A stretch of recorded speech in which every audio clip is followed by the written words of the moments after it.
What is going on, everybody? Welcome into the Week 4 recap. It's already the first quarter of the season done, Dad. And how you feeling about this football season, fantasy season? Is it what you expected? A little crazy? Seems like a lot of comeback games. Big leads and then big comeback games. I don't know. How you feeling overall? Well, I think it's, and I'll just relate it to the NFL season.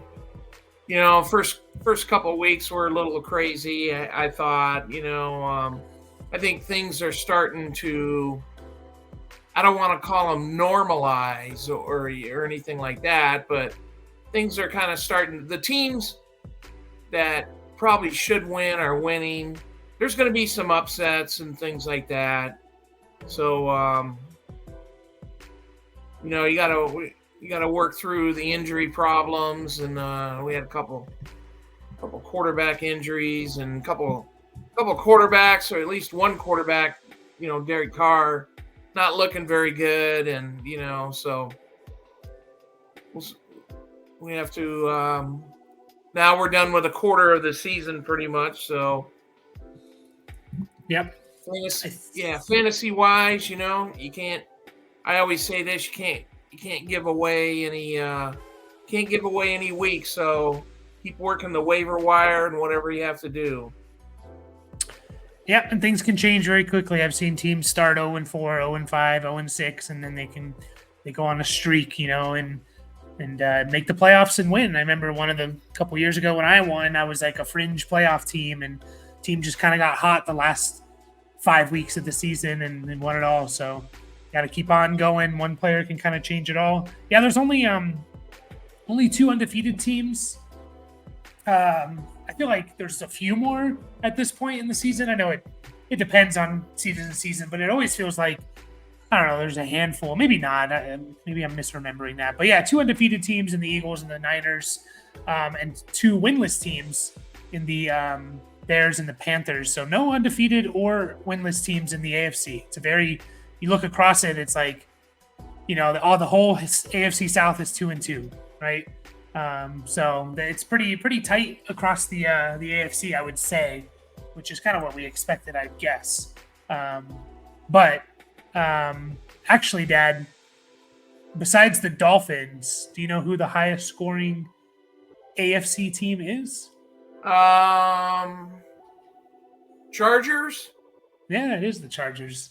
Yeah, they've scored a lot of points, but their coach does a lot of dumb shit things, and their defense isn't very great, so isn't very good. So, yeah. That being said, if the Jets beat the Chiefs last night, the Chargers are in first place in their division. So that's how early it is and how much things can change. But we're going to get into it, just kind of recapping some interesting things that happened, and by this time we're starting to see trends and players we should move on from type of things. And yeah, just kind of seeing splits and snap counts and all that. Going over 7 games in this video. So, we'll start with the London game, the Falcons at the Jags. Well, it was in London. So, but the Jags were considered the home team.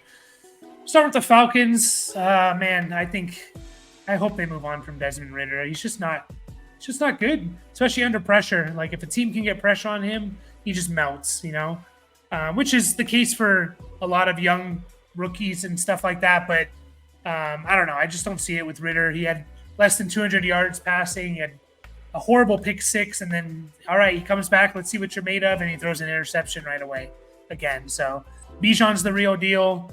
But a running back can only do so much for your offense.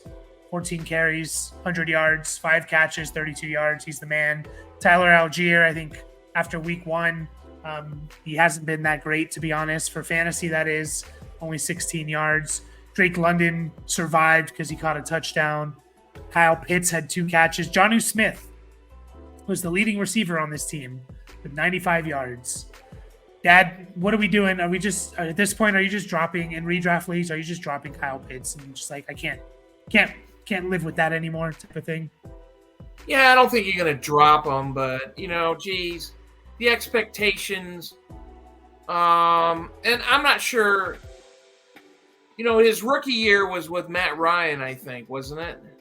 Yeah. Yeah, so I mean, he looked all right, and the only problem was he didn't catch a lot of touchdowns. So, last year was with Marcus Mariota and now Desmond Ritter. Not great passing quarterbacks. So, it's tough. It's tough to get rid of a guy. In tight ends, I mean, there's not a lot of tight ends around. So this guy's going to be a middle of the road tight end. So, but 2 catches, 21 yards. That's not getting you a lot. That's for sure. No, I mean, he's tight end 28 on the year. Wow. There's 27 tight ends that have been, including guys like Kylan Granson and Cade Otton and Durham Smythe. Yeah, it's tough. Yeah. I don't want to roster. I don't want to start him. I think I can find someone on the waiver wire and just kind of stream.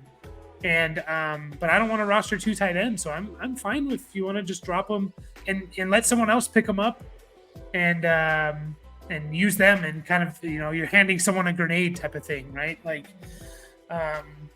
Yeah, it's tough, man. It's tough to watch. Drake London at least 7 targets, only turned into 3 catches for 28 yards, but at least he caught that touchdown. He's kind of a touchdown or bust wide receiver at this point with this team. I'm going to try and not start him. Obviously bye weeks are coming up. Bye weeks kind of separate the men from the boys type of, the team wise. So yeah, during bye weeks if you need it, but if all your guys are healthy in there, I kind of want to avoid starting Drake London. And at this point, Tyler Algier is kind of just a handcuff. We thought after week 1, we could probably start him. He had 20 points, I believe. But yeah, he's since week 1, he has failed to put up more than 5 points in a game. So he's Bijan's dominating the snaps. It's not even close. 42 snaps to Algier's 13. So it's all Bijan, as it should be. So yeah, it's just tough, man. It's tough to watch this team. Bijan can only do so much, that's just the fact of the matter. He can't just carry the entire offense, but for fantasy purposes, you're happy because he's the running back 5 on the year. So you drafted him, potentially as high as the RB2, hoping he'd be a top 5 guy, and that's what you've gotten so far. So you got a top 5 running back.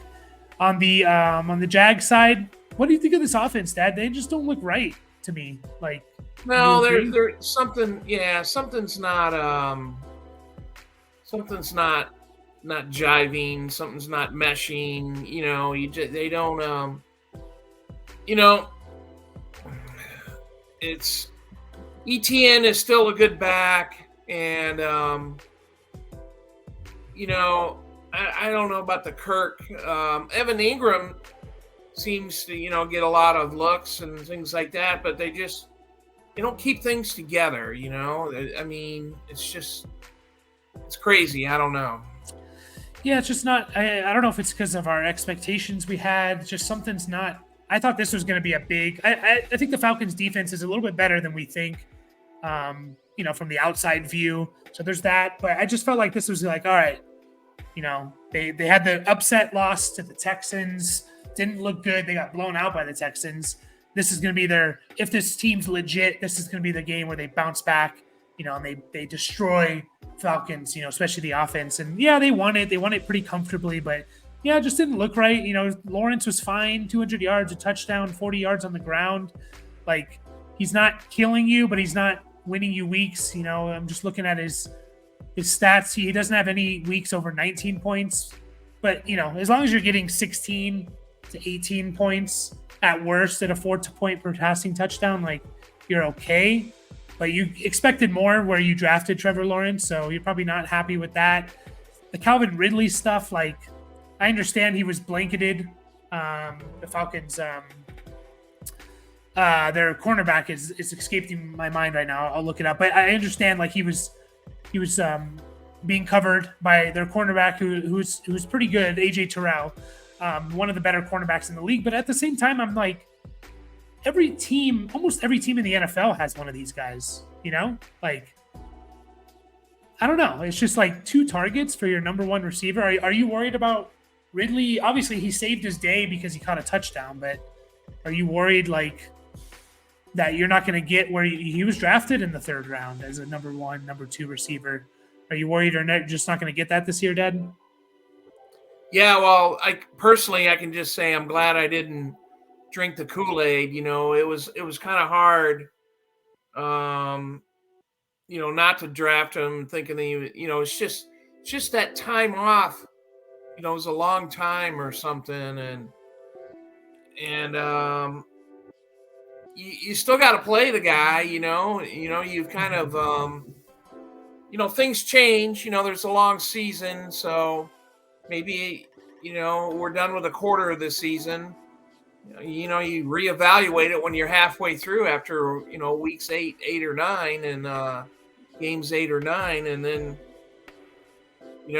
just roll with whatever you got. Yeah.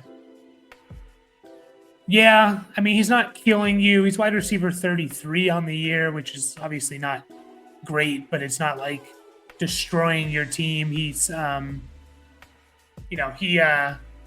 just looking up now, he had his first week back. That's the crazy thing. It was like week 1 he was awesome. You're like, all right, like I just smashed. I just got Calvin Ridley, top 12 receiver easily, and he had 20 points. And then weeks 2 and 3 he kind of killed you, and then last week he got a touchdown, didn't kill you. Yeah, it's tough. I think it's just this whole offense. Christian Kirk looks good ever since his week 1 like goose egg. Zay Jones has been out the last 2 weeks, so maybe that has something to do with it. But after Christian Kirk put up 1 point in week 1, he's had double-digit points each of the next 3 weeks. He's wide receiver 25 on the year. I think you're happy with him from where you drafted him. Evan Ingram's Mr. Steady at tight end. He's probably been the most consistent tight end this year. It's just 5 to 7 catches and 60 yards or so. I don't know if he has a touchdown yet, but it's just like you said, you're rolling out Calvin Ridley. I don't think you can get away from him, but man, just kind of hoping for more here. This team was down a couple receivers, Zay Jones and Jamal Agnew, and Parker Washington got hurt. He played as a rookie receiver, so they were really kind of light here. ETN, the fantasy numbers didn't show, but you like the usage, 20 carries and 3 catches. You'll take that every day of the week, and it's more often than not, it's going to pan out into a good fantasy. They play in London again next week. Did you know that? Yeah, the Jaguars do, yeah. Yeah, it's kind of... I've never heard of them going back-to-back in London. I assume they're just going to stay out there, right? Like, I'm sure they would, It's not a... Yeah, from the East Coast, it's not an exceptionally long flight, but, it's like... But I think they would just stay out there, Yeah, it's still flying international, so. Yeah. Good. We'll move on to the kind of the game of the week for everyone, the Dolphins at the Bills. And it was a good game, a little bit lopsided at the end there, but it was pretty good. Dolphins end up losing. Tua was fine, threw for 280 yards and a touchdown. Devon Achane was awesome with his 8 carries for 100 yards, 2 touchdowns. Mostert basically had the same usage as Achane, and it just didn't pan out for him. 7 carries and 9 yards. Tyreek Hill, mediocre game, 58 yards. Jalen Waddle, we'll get to him in a second, 46 yards. But Dad, what did you think? Were you surprised by this? Did you kind of expect the Bills to win this game and kind of shut down the offense to a certain extent? Yeah, it was a home game, I guess. So, they had to feed off the emotion, and, the Bills, the Bills offense, looked very good. They kind of, they had a good defensive game plan. It's just that it seems seems like 2 weeks in a row, Tyreek Hill's kind of had mediocre games. So, we expect all these long passes and runs and stuff like that. And we had a couple of weeks in a row where he hasn't shown up. So maybe teams are finally trying to get him to, shut him down and stuff like that. I kind of have to watch the game. I didn't, I didn't get a good sense on what the flow was or anything else. All I know is the Buffalo offense was producing, so it just consistently produced the whole game. So yeah, they look awesome. Yeah, Tyreek Hill had a good game last week against the Broncos. He had 9 for 157 and a touchdown. It was against the Patriots that he had it down. He caught he caught a touchdown that game, but it was 5 for 40, basically like this game, but without a touchdown. So, yeah, I mean, I'm not worried about Tyreek Hill at all. And I'll say this: Raheem Mostert. Do you think the opportunity to sell him high has passed, and you should have done it, or do you think it's just a down week? Yeah, he had less snaps than Achane. I don't know if that was more because they were losing at the end or not, but yeah. Are you kind of worried about Achane's going to make Mostert useless, or do you think both these guys are going to be able to produce?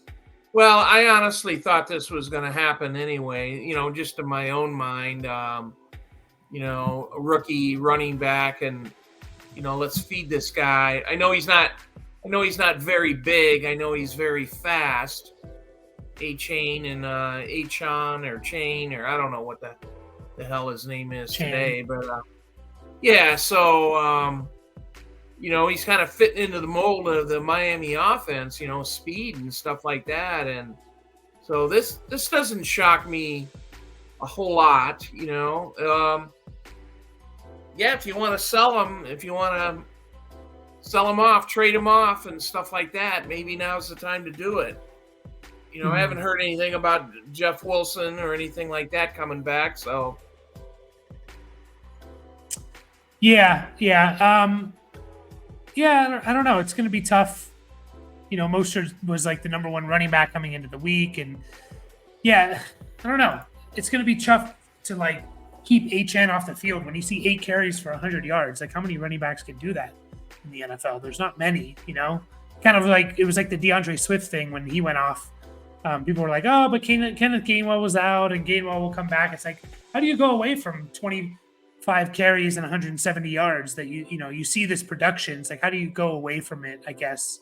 And we're seeing it with Achane, and yeah, I don't know. I still think Mostert's going to be useful, but I think we may have seen the best of him, his best 3-week stretch, the first 3 weeks of the season. And, things changed so much. I was looking at last year, the running backs that were top 3, or the top running backs after 3 weeks last year. And the list, it was kind of funny. You had the usual guys like Nick Chubb, Barkley. James Robinson was the RB3 after 3 weeks last year. Clyde Edwards-Helaire was RB4. Cordell Patterson was RB5. So just kind of funny, like looking back and where did those guys finish? They didn't really finish very well, right? So Patterson, yeah.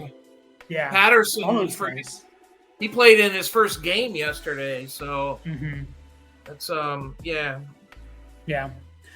Waddle, are we worried about Waddle? And just like, again, a guy that was drafted potentially as your wide receiver 1 in round 2.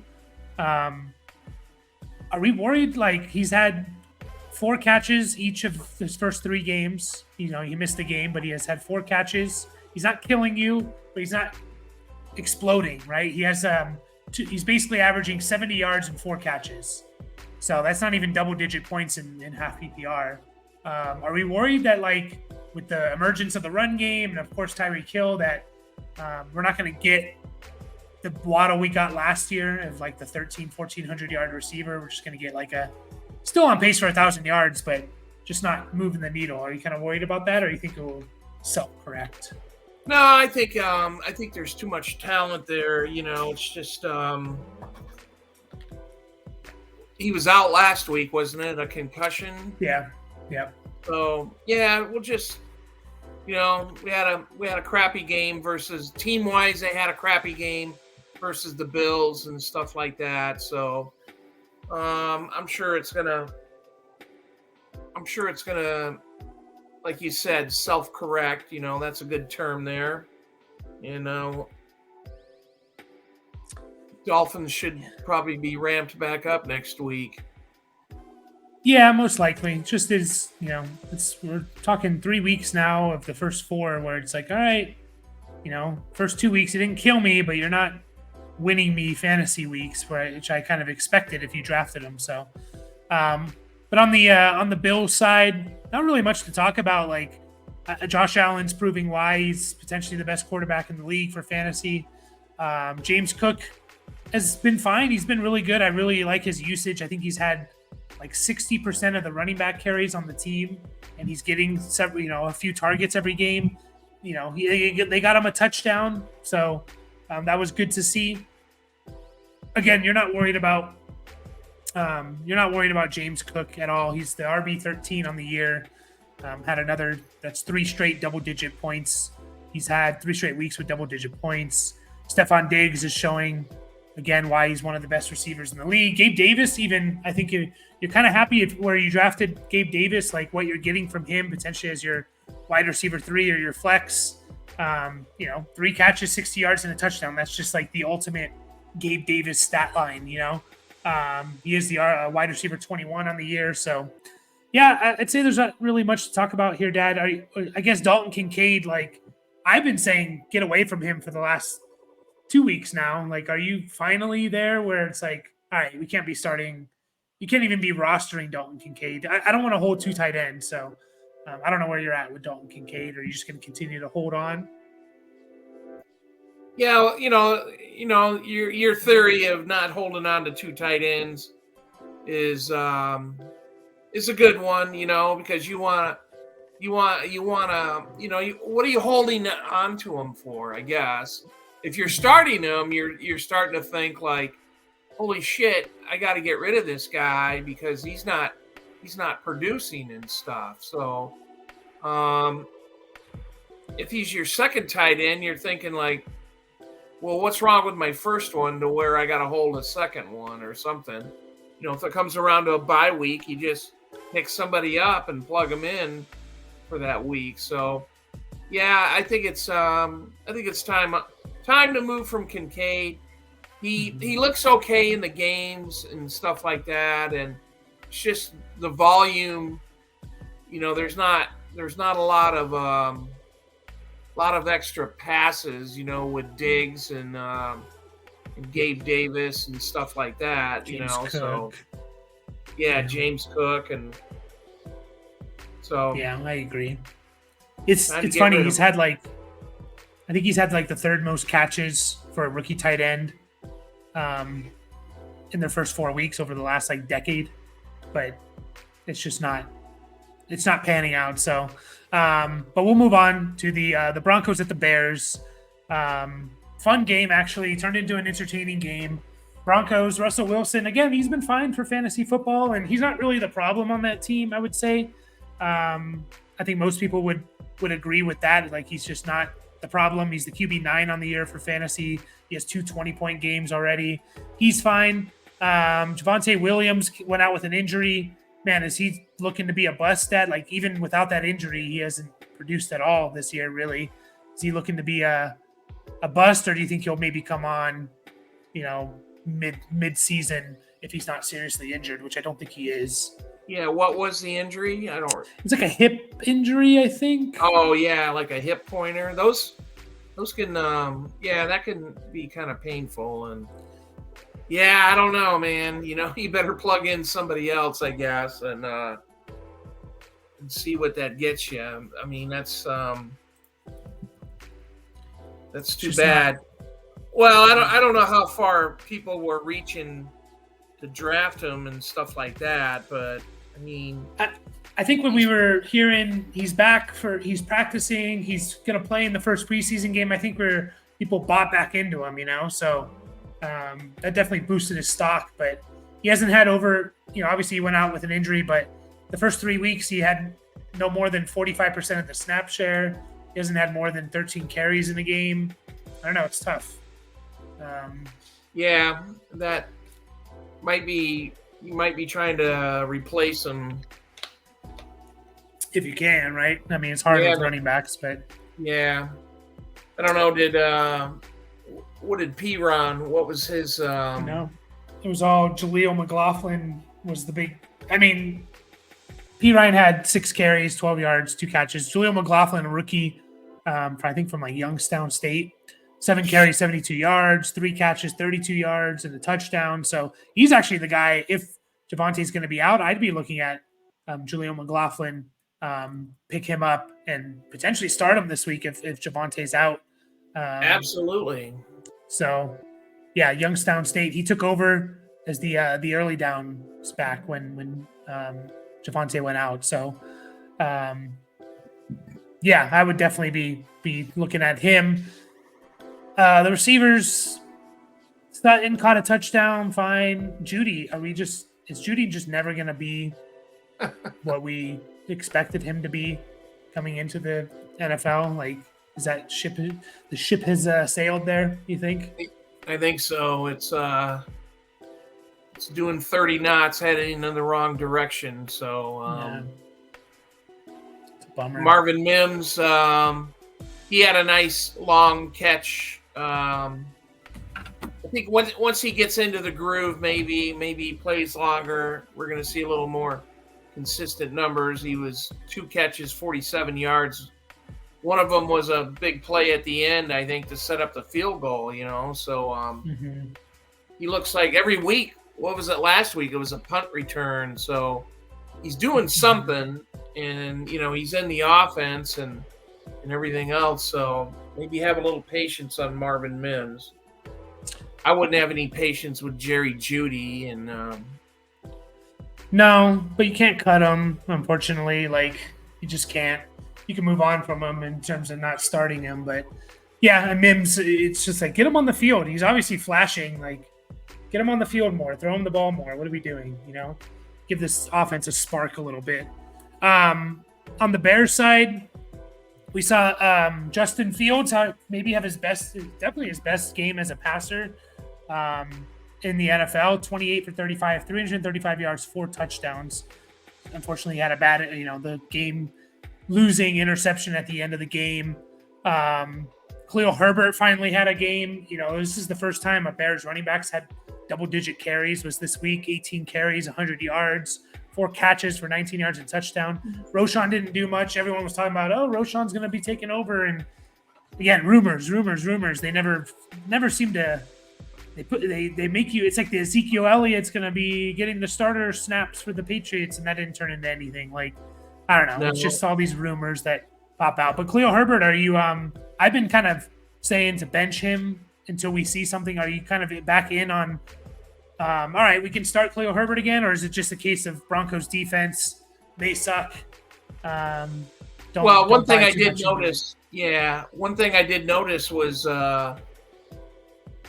Hilliard. He was inactive, so that's maybe these 2 guys are going to be it. So I know Roschon's numbers aren't really great, so maybe you're going to have to lean on somebody. Yeah, I think we can start Khalil Herbert. He kind of took over He took over the backfield. He had 56 snaps to Roschon's 16. He played on every snap in the first 2 drives. I think he's taking basically like every 2 of the 3 drives. Every 2, he's taking 2 drives and Roschon takes a drive, right? He played on 75% of their snaps. I think he's a safe start. And just looking at their schedule, they get the Commanders, Vikings, Raiders, Chargers. They have a nice 4 weeks coming up for running back. So, I think he is the starter now. DJ Moore looked good. 8 catches, 130 yards, and a touchdown. Good to see. Cole Kmet reminded us that he's on this team. 85 yards and 2 touchdowns. I will say this, when Fields and the Bears offense started getting going last year, of course, last year DJ Moore wasn't there, Darnell Mooney was hurt, but Cole Kmet was a big part of that. So He was, yes. yeah. So are you, Dad? Let's say you have Kyle Pitts, Cole Kmet's out there on the waivers. You dropping Kyle Pitts for Cole Kmet and just starting him? Yeah, sure. Why not? I mean, we seen it once last year. It was about mid-season that the Bears offense woke up a little bit, and like you said, Cole Kmet was part of that. I know that this is kind of a big game, 7 catches, 85 yards, 2 touchdowns. Is he going to repeat that? No, he's probably, hopefully, he's going to get some looks and stuff like that, more looks, and that would be, that would definitely be, that would be a change. I don't think I'd have a problem making. Just sorry, Pitts, unless Atlanta makes a quarterback change. Yeah, that's true. Was it Heineke? So if Atlanta makes a quarterback change, then something's probably going to happen in Atlanta. The Drake London, Kyle Pitts. Yeah. I do think a quarterback change is going to come eventually, but it's hard to wait. It is hard to wait. And you said, he's probably not going to do that every week, even without the touchdowns. So he was tight end 1 on the week without the touchdowns, both of them. He would have been tight end 3. So, you just want 6, 7. If you can get 7 for 80 yards, you're happy. And then, every now and then you get these touchdown games. So yeah, I'm kind of back in on Cole Kmet. So moving on to our 4th game, we have the Ravens at the Browns.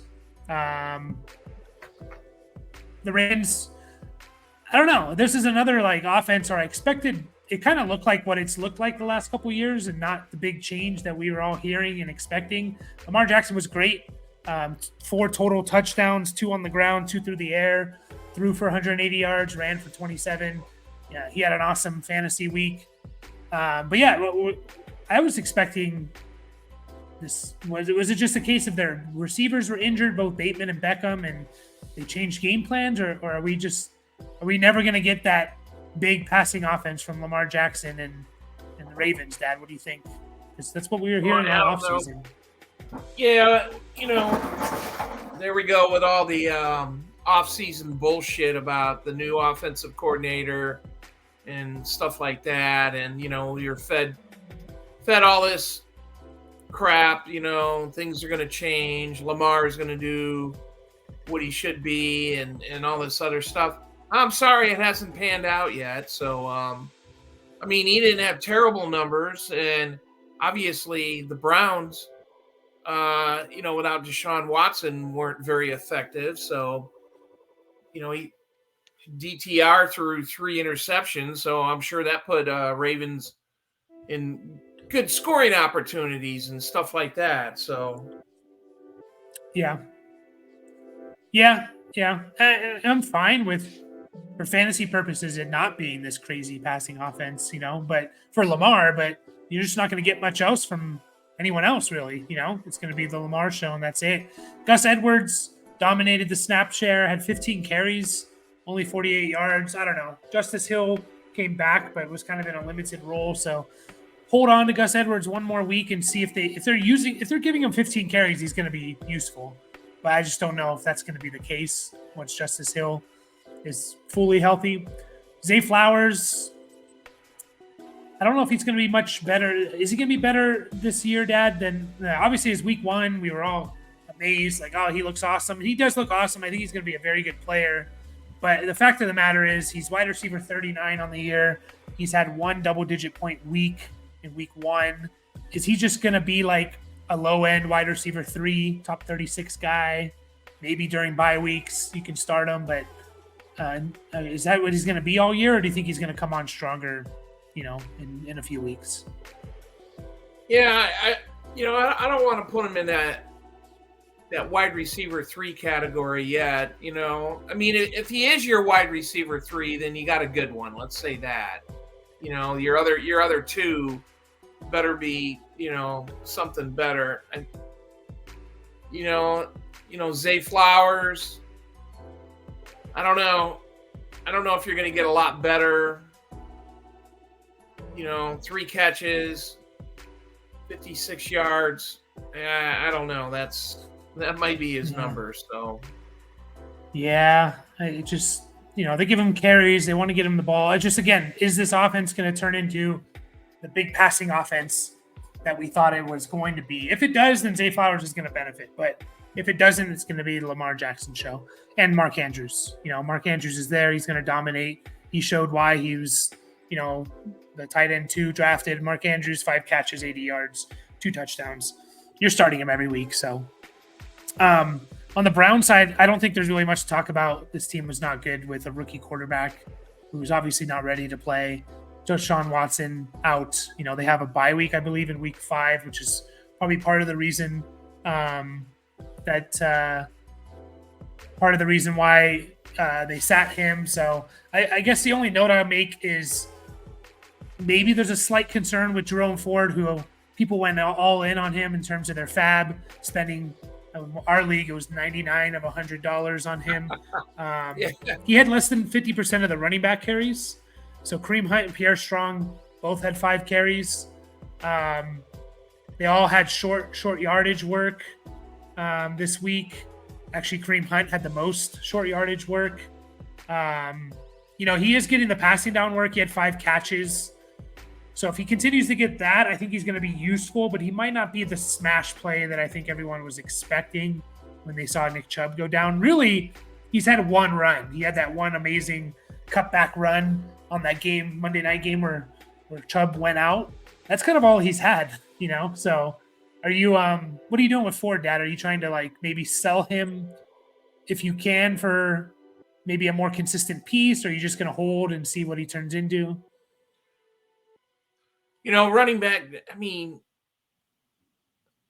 it's tough on running backs, man. It's I'm glad I didn't spend $99 on them, but I understand why people do. They feel desperate. It just kind of seems like it ruins, the rest of your season or something. I don't say ruin, but it limits you. So, I think you got to roll with them though, and whatever you get out of them, and Kareem Hunt's going to be in the picture, so yeah, I know that's my biggest worry is Kareem Hunt just going to continue to take a little bit more to where it's 50-50 or even worse, So this game was just a blowout. You can't really take much from fantasy. You're going to fire Cooper back up, Amari Cooper and all that, David Njoku, if he's not all burnt up or whatever was going on with him, I'm not sure. But yeah, we'll move on to to our next game, the Steelers and the Texans. Wow. We'll start with the Steelers. Jeez. Kenny Pickett, did you get any updates on Pickett? I know he hurt his knee, didn't look good. They said it wasn't, and they said it wasn't an ACL, I think is the last thing I heard. So he's probably out a couple of weeks, I would say. So he didn't tear anything, that's good. You may have sprained an MCL or something like that. But man, Pittsburgh, they suck.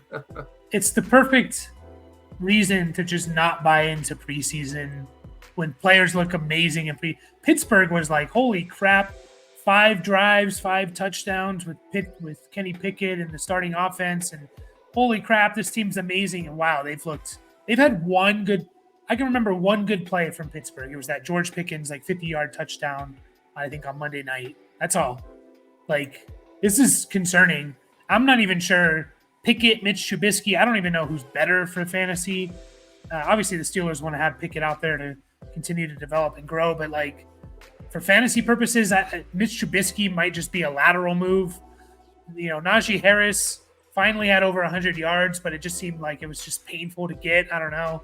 It still, didn't have a touchdown, only had 1 catch, so it wasn't a big fantasy week. Jalen Warren, whatever. Like, I'm not going to be starting the RB2 on the Steelers. Like, if he takes over, all right, he takes over. That's fine. But I don't think he's ever really going to take over. He has scored more points in PPR than Najee Harris, but so maybe in like PPR you can get away with starting him. George Pickens, Freiermuth. Wow, are you just kind of benching all your Steelers if you can? Obviously, it's going to be hard to bench Najee or George Pickens maybe, but are you really like? Well, obviously we talk about it when we preview the weeks, but are you going to try your best to bench all these guys, Dad, or? Wow, it's you think with Trubisky that it really wouldn't think the drop off would be so severe, but it seems like I don't know, man. You talk about somebody's head is on a platter. That's the friggin' offensive coordinator there in Pittsburgh. So it's just not it's not working. It's not meshing, It's It should be. I mean, when Deontay's healthy, I know he's been hurt, but like Deontay Johnson and George Pickens and Pat Freiermuth and Jalen Warren and Najee Harris, like you should be able to do some stuff.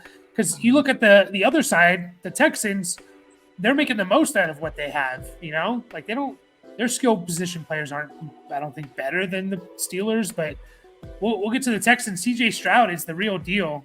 300 yards passing again, 2 touchdowns. I think he's had the most passing yards for a rookie in their first 4 weeks outside of Cam Newton, his 2011 season. Like he's looking like Justin Herbert type of rookie season potentially here. Are you looking to pick up Stroud and potentially start him? Like, are you fine with starting CJ Stroud as your starter? If you have like Joe Burrow, let's say, you just moving on with CJ Stroud? Yeah, sure. I wouldn't, Burrow obviously is limited by his injury and, there's, if Stroud's available, let's say you got Kenny Pickett or something, time out with the old and in with the new, it's, if you're just going to sit status quo, then nothing good could happen. But there's always players every year that come up and they do something, and fantasy wise, and Stroud could be it. 100%. Yeah, and he's producing a lot of fantasy production for these guys. Dameon Pierce finally had a good game, 24 carries, 81 yards. A catch for 27 yards. So that's good to see him, feeding him the ball a little bit, because I was getting worried. Like even in a blowout last week, they didn't really use him that much. So they need. What's crazy is like 3 of their starting offensive linemen are still out. Like, and they're doing all of this. Like Stroud it's like doesn't even matter for CJ Stroud. I don't know. It's just kind of crazy. Like Nico Collins, man, I didn't think I'd ever read a stat line of 170 yards, 2 touchdowns for Nico Collins, but he's the real deal. He's kind of a must start, I'd say, right? He is, as long as Stroud is feeling it, and I think him, and I know Tank Dell's numbers weren't great, but I think those 2 guys, will help in the overall objectives there, and getting Houston's offense rolling. Yeah, I think Tank Dell will still have his weeks. It's going to be hard maybe to predict. I think both these guys, like obviously if one guy's getting 170 yards, it's going to be hard for other guys to produce, but they both can produce at the same time. I do think it's going to be a little inconsistent with maybe Dell. So just keep that in mind.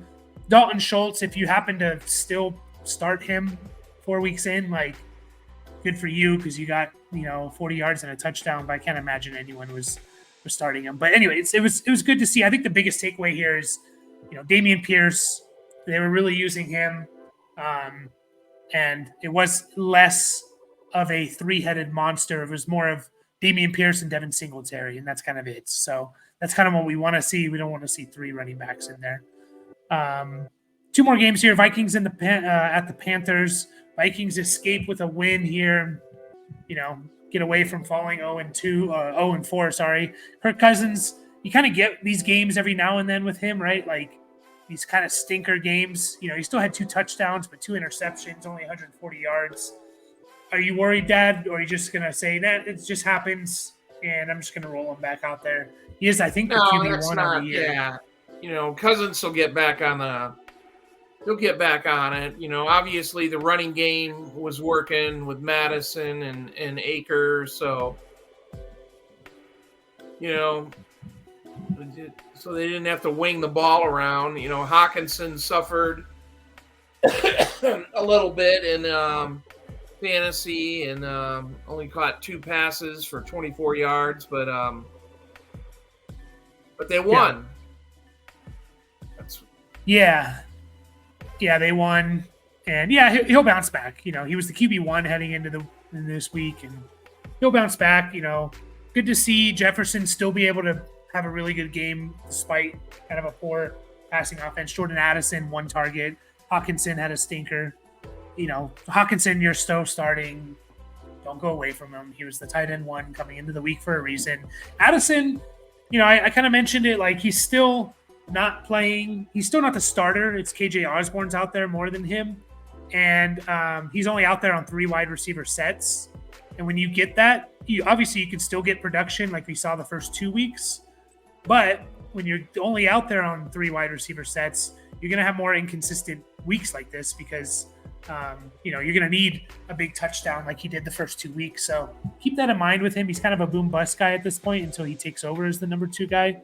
And then he mentioned it. Madison looked good again. They mentioned they're going to go with the hot hand and stuff, but Madison got the entire first quarter. He played 70% of the snaps, which is actually a season low for him. But I think the biggest concern, though, is that Akers was used in a lot of short yardage and goal line stuff. So, I don't know. If are you worried that he takes away touchdowns, or are you just going to keep starting Madison until you see Akers really make a difference? Well, I think Akers. I think he's coming. So they're going to ride whoever has a hot hand and stuff like that. So would you sell high on Madison then if you can, like get out of him now and sure see if you can? Yeah, if you can get something for him, and then if you get something decent for him, I'd say that's no problem. Yeah, I think you could pair him with like pair him with a receiver, a mid-tier receiver, and like if you paired like Madison and Zay Flowers together and you upgraded to like maybe a running back that's been struggling a little bit to start the year, so but a top 12 guy. So we got the Panthers up next. Bryce Young came back. It's actually better with Andy Dalton, for fantasy purposes. Obviously, Bryce Young is going to be out there. There's no point in starting Andy Dalton. So Bryce Young didn't look great. He hasn't looked great to start the year. I'm not going to freak out about him in terms of like dynasty and stuff. Tua really struggled his first year or two, and everyone was like, Herbert by far, miles ahead of Tua. And I still think Herbert, in terms of dynasty value, and is ahead of Tua, but it's a lot closer than what it was after the first year. So just keep that in mind with like CJ Stroud versus Bryce Young versus Anthony Richardson. Things change a lot. Are you worried about Miles Sanders at all, Dad? I mean, he didn't. Chuba Hubbard played a lot more. I know he had an injury coming into this game, so that could be part of it. But he's RB26 on the year. He's had 3 mediocre. He's had 3 bad games and 1 okay game. Are you kind of worried? Or is this what you expect from him, just to be like a very low-end RB2? Well, yeah, I think we expected a little bit more, he's still got I'm the person, I'm not getting rid of the guy yet. So he still should get the ball the most out of the backfield there for the Panthers, Miles Sanders, but things change, so. Yeah. No, 100% they do. I don't know. I am a little worried. I think this offense is worse than I expected him. Yeah, I'm surprised. Yes, definitely. Expected it to be. Yeah, only played 43% of the snaps, but it was very similar to what it was week 1 when he was coming off this injury. Now, if it's a lingering issue, that's a problem. So, so I would definitely be rostering Chuba Hubbard, 100%. Adam Thielen is really looking really good. 7 for 76. He's looking really great this year. Like, I think he was wide receiver 7 coming into the year. Looking at it now, Adam Thielen is the wide receiver 10 on the year. So I think he's kind of just firing him up. And had any interest in Terrace Marshall Jr., who had maybe his best game of his career, 9 for 56? Yeah, we been waiting. I think he's a second-year guy, big-bodied receiver, for him to start producing. But, it's all going to depend on the quarterback. So, quarterback is having a good day and stuff like that, then, you can count on Thielen and Marshall and stuff like that, It's just if it's mediocre stuff or he can't throw the ball downfield, all he can do is the dink and dunk game. Yeah, you're in trouble. Yeah, definitely. Yeah, I'm not picking up Terrace Marshall or anything. Hayden Hurst, you can move on from as well, unfortunately. So, last game on this video is the Rams at the Colts. Good game. I thought it was going to be a fun game, potential shootout. Stafford looks good, 320 yards, a touchdown. He looks good throwing the ball. Kyron Williams is a potential league winner, 130 total yards with 3 catches and 2 touchdowns. Puka Nacua is another potential league winner, 9 for 163 and a touchdown. So, wow. I asked you this last night. Is Puka Nacua the best receiver from this draft class? I mean, yeah, as of now. Damn right. Do you think? I think Cooper Kupp. I think there's I think there's a big difference in a good coach. Yes. I don't think a guy falls to the 5th round in the NFL draft and then shows up the way he does without something. Cooper Kupp being injured, definitely helped, but I think the coach, I think good coaching, McVay and the rest of the staff and stuff like that, and we see other receivers. Look, Quentin Johnson. What the hell's going on there? Nothing. So, yeah, JSN. Yeah. And you just watch him play, and he makes amazing catches. And yeah, it's going to go down when Cooper Kupp comes back, but I don't think it's not just going to completely go away. So, I think Puka, is continue to fire him up. I would imagine. I'm just going to double check this. I would imagine he's a top 5 receiver this year. Number 5 receiver, wide receiver 5 on the year. That's pretty amazing. And Kyron Williams is like a top 5 running back. 2 guys that no one drafted. So that's pretty all the analysis you can do, and you can't predict things, like that. Those 2 guys are carrying one of my dynasty teams. So yeah, that's all you need sometimes. Yeah, that's all you need sometimes. Tyler Higbee, another good week. This is kind of what he kind of had. Started off the season slowly. It was kind of all Puka, and then last 2 weeks he's been solid. So I would, if he's on the waiver wire, I'd pick up Tyler Higbee over freaking Kyle Pitts, unfortunately. And then on the Colts side, Anthony Richardson only completed 11 passes, but was still like the QB2 on the week because he had 3 total touchdowns with 56 yards on the ground, 200 yards passing. He's the real deal for fantasy. Start him every week. Zach Moss still had the usage, 18 carries, 70 yards. Are you worried about Jonathan Taylor? Obviously, you have to be worried about Jonathan Taylor, but I don't know. Is the Zach Moss ride kind of done, you think, once Taylor comes back? Yeah, I'm not sure. I heard, I read something yesterday that he still doesn't want to come back, I mean, is he going to come back and walk on the field and have an instant impact? Probably not. If he comes back, let's say this week, and you give him a couple more weeks to get his crap together, then yeah, there could be an impact there. You know, but I would hold on. I'd hold on to Zach Moss. Don't be dumping him. For sure. I'm shocked. Yeah, go ahead. At Anthony Richardson. So that guy, and I know all I got to see was highlights yesterday about him, but that guy, if they build a proper team around that guy, they're gonna be pretty good. So let's just see what happens. He looks good. I'm really surprised. So I think there we go. Coaches again. He was the Shane Steichen was the coach of Jalen Hurts and Justin Herbert and stuff like that. So I think there's a big difference there. Yeah. What about Michael Pittman? Are we worried about him now? He started off the year pretty well. I think he had like 8 or 9 catches every week, the first 3 weeks.